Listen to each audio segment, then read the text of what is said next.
¿Qué te dice Jesús hoy en el Evangelio?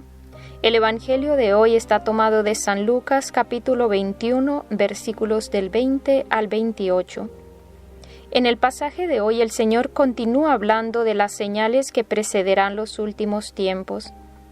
Esta profecía augura primero el cerco de la ciudad santa por obra de los poderes paganos. Luego llegará la hora de los gentiles, en la que se desencadenará la persecución contra la Iglesia, pero el triunfo es de Cristo y de su Iglesia. La misma historia de la Iglesia nos conforta en esta esperanza. Ella sigue en pie y permanece, mientras que sus perseguidores perecieron y pasaron. Comenta San Ambrosio: de hecho, Jerusalén fue asediada y tomada por los ejércitos romanos, y por eso los judíos creyeron que se había cumplido entonces la abominación de la desolación, de la que habla el Señor en Mateo 24 y el profeta Daniel, ya que los romanos arrojaron al templo la cabeza de un puerco, mofándose de las observancias rituales de los judíos. La abominación de la desolación es el execrable acontecimiento propio del Anticristo, puesto que él, con sus funestos sacrilegios, mancha el santuario de las almas y se quiere apropiar del trono del Dios omnipotente. Es algo que estamos contemplando hoy con horror y con tristeza, como en varias partes, principalmente en países como Alemania, se ha hecho traición a la verdadera Iglesia de Cristo, profanando los sacramentos, adulterando la doctrina y llevando las almas al error y a la perdición. Es prácticamente una apostasía, es decir, un abandono de la verdadera fe. Y lo más triste es que ante acontecimientos así, son muy pocas las voces que se alzan para protestar contra semejantes atropellos, que no son ni siquiera contra los hombres, son atropellos contra el mismo Dios.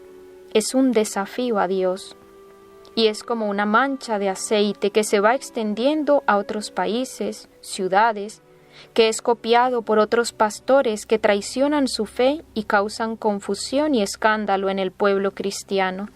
Y en un sentido espiritual, se nos previene muy atinadamente que debemos estar preparados, ya que el Anticristo desea poner la marca de su perfidia sobre el corazón de cada uno, y falsificando las Escrituras, quiere hacer ver a través de éstas que Él es Cristo. Y entonces es cuando llegará la desolación, puesto que muchos, cayendo en el error, se separarán de la verdadera religión. Cosa que tristemente estamos viendo de manera casi global.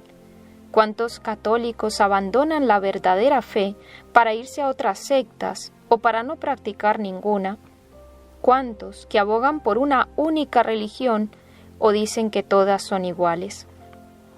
Pero veamos que el Señor termina alentándonos a la esperanza. Cuando empiecen a suceder estas cosas, nos dice: cobrad ánimo y levantad la cabeza, porque se acerca vuestra liberación. Son cosas, hermanos, que ciertamente nos causan profundo dolor a quienes amamos nuestra fe y a nuestra Iglesia, cuando vemos cómo el demonio engaña a las almas y las precipita a la perdición por el camino del error y del pecado, para quienes nos sentimos oprimidos, perseguidos y señalados por querer permanecer fieles a Cristo. Por eso, como decía atinadamente Monseñor Fulton Sheen, para cuando vengan esos tiempos, conservar el estado de gracia quienes tengan fe, y quienes no la tengan, que empiecen a buscarla, porque en los tiempos que vienen solo habrá una forma de que las rodillas dejen de temblar, y será caer sobre ellas y rezar. El Señor nos previene, cuando todo esto comience a suceder, y hay que estar ciegos para no querer ver lo que está pasando, entonces debemos saber que su venida está cerca, y el Señor hará justicia y pondrá las cosas en su sitio. Nosotros, hermanos, debemos anhelar con ardor esa venida de Cristo que vencerá definitivamente al demonio, asesino de los hombres, y triunfará en los corazones de aquellos que quieran recibir a Cristo.